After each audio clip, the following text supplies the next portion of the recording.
We really provide a white glove service, almost like a family office model, but you don't have to have family office money to receive this level of service. And we really focus on the relationship, the advisor-client relationship. We feel that's really paramount. Even some of the larger firms, it's not the mahogany desks, the 30th floor, and the three-piece suits anymore. Clients aren't so laser focused on who's going to make me the most money.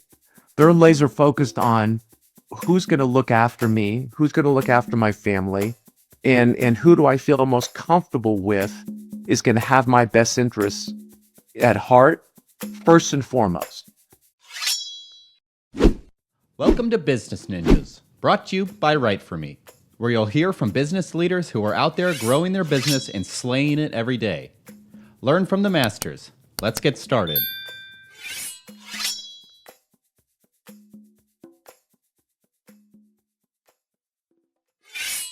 Welcome to another episode of Business Ninjas. I'm here today with Jeff Gilbert, CEO and founding partner at Balboa Wealth Partners. Jeff, how are you today? I'm very well, Andrew. How are you? I'm great, thank you. Appreciate you spending some time with us on Business Ninjas. Please tell us a bit about yourself and about Balboa Wealth Partners. Sure. Well, I've been in the financial service business for coming up on 35 years. Started right out of college. Spent 25 years working for large companies, large brokerage firms. A lot of the names would be familiar to yourself in the audience. And coming up upon 10 years ago, branched out and started my own independent firm, which is Balboa Wealth Partners. And it's an SEC registered investment advisory firm. And, we act in a fiduciary capacity for our clients, which is a little bit different than your standard brokerage firms, where we sit on the same table as the clients, same side. And that's really our primary focus is helping families, high net worth, ultra high net worth families, retirement plans, some corporations and institutional clients, really with everything holistically in their financial world. Gotcha. And where do you service? Is this exclusively in California and Arizona, or is it beyond those borders? It definitely goes beyond the borders. Where our locations are primarily Southern California and Arizona, but we have clients actually all over the country and some beyond our borders as well, in Europe and some other places. So there's really no boundaries from the standpoint of the clients we serve. But and the beauty of our business now being online, if you will, and in the cloud, if you will, is really there are no boundaries in terms of geographically where we can help clients. Excellent. And you mentioned you do have a portion of commercial clients. Any particular verticals or space that you serve there? Not really. We do have one of our partners is a third-party administrator with 401k plans, and the majority of the plans that he services that we help with their investment strategies focuses really more on a lot of the heavy building and equipment industry, really more so kind of down the middle of our country. So I would say from an institutional customer standpoint, it's a lot in kind of the heavy business, construction business and so forth. But outside of that, no, there's really not one common thread through the different businesses that we may handle their retirement planning and so forth. Excellent. And what are the most common scenarios? What are the common problems you're solving for clients? What we're solving for clients is everything under their financial umbrella, if you will. It's not just stocks and bonds anymore. It's really a holistic relationship in terms of helping clients with everything in their financial world. Education planning, retirement planning, current investments. We really provide a white glove service, almost like a family office model, but you don't have to have family office money to receive this level of service. And we really focus on the relationship, the advisor-client relationship. We feel that's really paramount in understanding the clients, understanding the families, the dynamic, what their needs are in short-term and long-term. And ultimately, kind of my motto is we want our clients to be able to sleep well at night. And we try to address the things that keep them awake, if that makes sense. Well, hey, these are tumultuous times, so a calming, guiding light through this sort of storm has to be helpful in those sorts of relationships. I mean, this is a trust industry, paramount, front and center kind of thing. Just for the listeners who aren't necessarily familiar with the differentiation of the term fiduciary, Tell me the difference between a typical, if you will, uh, wealth advisory and a fiduciary. The key difference is what they call acting in the client's best interest. And that may not sound like a novel concept, but it's something that the regulatory bodies really put into place just a few years ago. Um, there's a lot of traditional school of thought and kind of some bad press, if you will, that the investment community has received over the years. You saw the movie Wolf of Wall Street. You may have seen the original Wall Street, where it was all about driving revenue and commissions to the bottom line of the brokerage and the bank. And if the client did okay, then that'd be secondary to the bottom line of the big firms, which stems to really the whole reason I decided to leave the big firms and start my own company was getting back to what's really important, which is the advisor-client relationship and taking care of the client first. So the key difference is the client first, being a fiduciary, being an SEC registered firm, we can't charge commissions. We our fees are based on the assets and the how the clients do. So our fee is an asset fee, and we do better when our clients do better. And that's not the primary driving force of the advisors in the firm. It's taking care of the clients holistically and being on the same side of the table. And that's really a very loose description of what a fiduciary is, but it's acting in the best interest of the client. Again, there's a leap of faith that one would hope that any advisor is acting in the best faith of the client, but unfortunately, You would hope, and I think the community overall, or I should say the industry overall over the years has moved in that direction and gotten away from the Wolf of Wall Street days. But it's still out there where the bottom line is the most important element to the firms. And again, that's the reason I packed up and left the big firms after 25 years. well, I certainly respect that decision. Again, for people on the sidelines, there's that image of the floor through all glass walled office on the 30th floor overlooking Central Park or something. Yeah. Everyone's wearing very expensive clothing and the clients love seeing that. But my brain says, if the money is being spent on that, that money's coming out of my pocket. So how is my bottom line the ultimate goal here? So, Andrew, you bring up a great point, and even some of the larger firms, it's not the mahogany desks, the 30th floor, and the three-piece suits anymore. Clients, from my experience, which is over 3 decades now, clients aren't so laser focused on who's going to make me the most money. They're laser focused on who's going to look after me, who's going to look after my family, and who do I feel the most comfortable with is going to have my best interests at heart first and foremost. Um, and so a lot of clients these days, and especially here in Arizona, which is a little bit more of a relaxed community, if you will. I'm wearing a golf shirt, which is the appropriate attire. Clients seem to be a little more intimidated by the team of three-piece suits and PowerPoints. We've really moved on, focusing more on the relationship and less on here's my performance for the last 2, 3, 5, and 10 years. hey, I always value substance over perception. I mean, I understand that perception is important, but especially in your space, again, trust is the stepping stone. That has to be step one before anybody starts investing, with your advice. Absolutely. What's the big differentiator for Balboa Wealth Partners? What makes you stand out? I think what makes us stand out first versus the larger firms is that we are a boutique. We focus on the relationship. I'll continue to harper upon that. Taking care of our clients really with a white glove service that they should come to expect, but they're not getting because they become a number in the larger firms. The way we differentiate ourselves versus all the other registered investment advisory firms is, I spent over 30 years taking care of clients and advisors. I was an executive level manager at some larger firms, so the advisors were theoretically my clients. And I know what's important to them. I know the tools that they need to be able to be successful in caring for their clients. And I've been able to construct a firm and a platform to allow the advisors to focus on their strengths. And then we provide all of the services needed to give the holistic delivery to the client.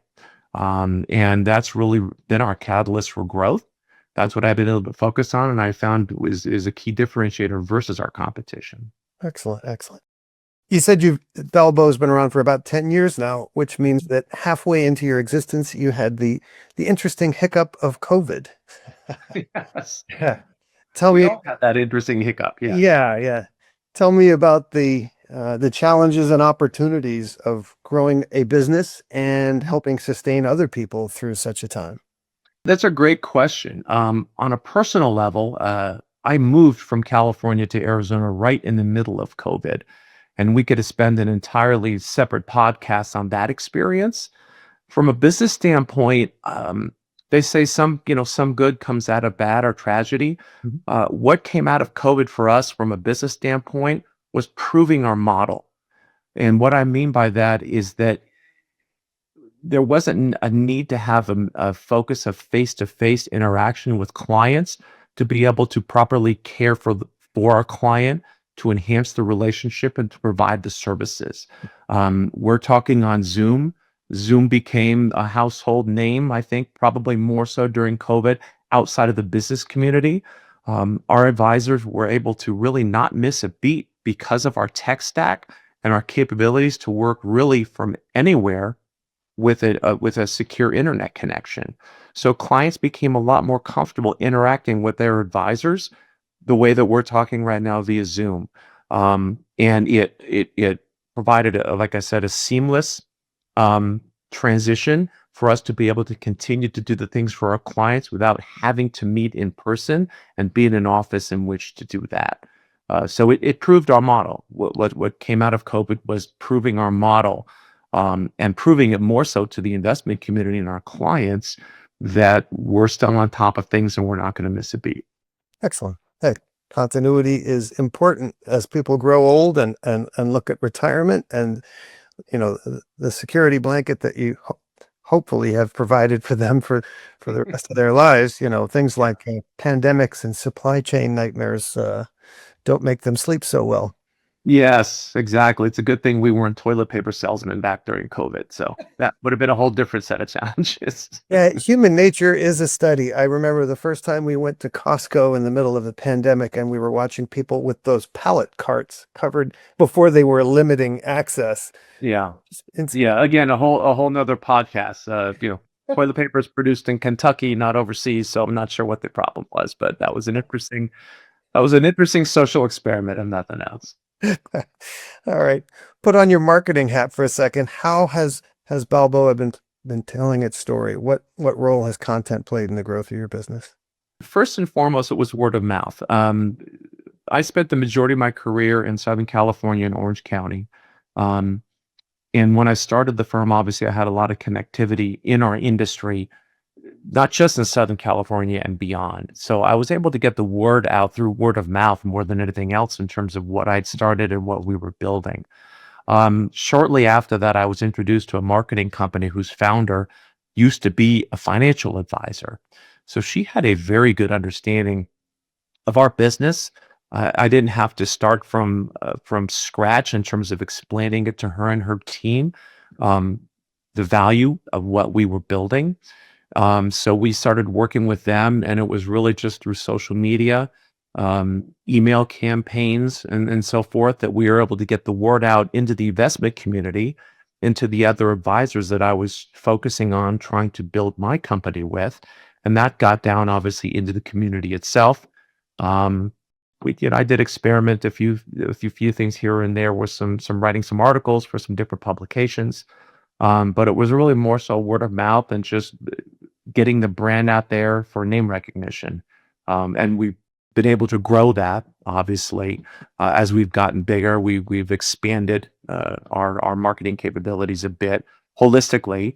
And then what kind of one level down, if you will, some of my advisors who either carry our brand or also work under their own brand will do some of their own marketing as well, which helps to branch out on getting the name out there and the familiarity with it. Excellent. What's next for Balboa Wealth Partners? I think next is we're just continuing to expand our capabilities and our geographical footprint. I moved here, as I'd mentioned, 5 years ago to the state of Arizona. I've got 3 offices in Arizona now, one north, one central, and one down in Tucson. And I'm just trying to continue to grow the platform, grow the capabilities to make sure that my advisors have all the tools they need to continue to be successful and take care of their clients and attract new clients, which obviously advisors are very interested in doing.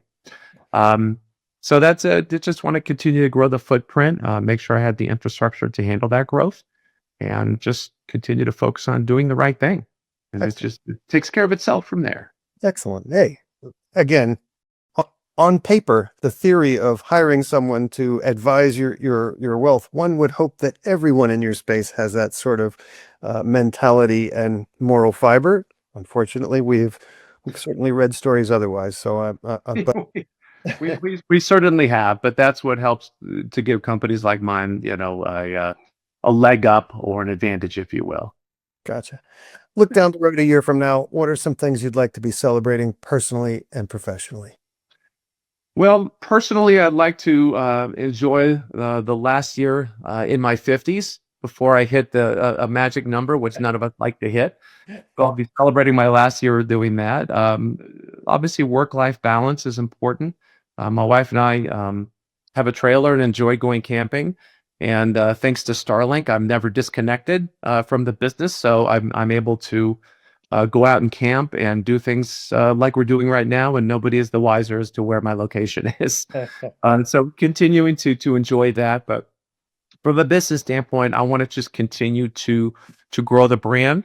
I want to continue to provide the same level of service to my advisors and the advisors to the clients, and just continue to do the right thing and enjoy doing it.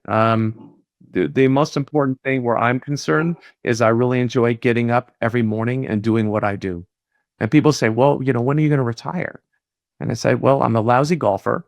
I've already got pretty good work-life balance. And the first morning I get up and dread what I'm doing, that's when it'll be time to retire. And I'm nowhere near that. Well, nicely done. You seem to have found the brass ring that helps other people find a brass ring as well. So, that's a rising tide that lifts a lot of boats. I would like to see it that way. Yes. Excellent. Well, please tell us, what's your URL? Where can people find Balboa Wealth Partners, and what social media outlets are you using as well? So the URL is very simple. It's balboawealth.com. We post on Facebook, on LinkedIn, and X, obviously formerly known as Twitter. We also post blogs on our website that can be found there. And if you just do a search for balboawealth.com, or I think our SEO, which I'm not an expert in, but if you do a search for Newport Beach Wealth Management or Balboa Wealth, we tend to be on the first page. So something is going right. So we're pretty easy to locate in that respect. Excellent. Jeff Gilbert, thank you for spending some time with us on Business Ninjas. All the best to you and yours, and continued success at Balboa Wealth Partners. And may that brass ring just stay a little further away from you, and keep enjoying that work-life balance every day. I appreciate it, Andrew. Thank you so much for having me. My pleasure. Be well.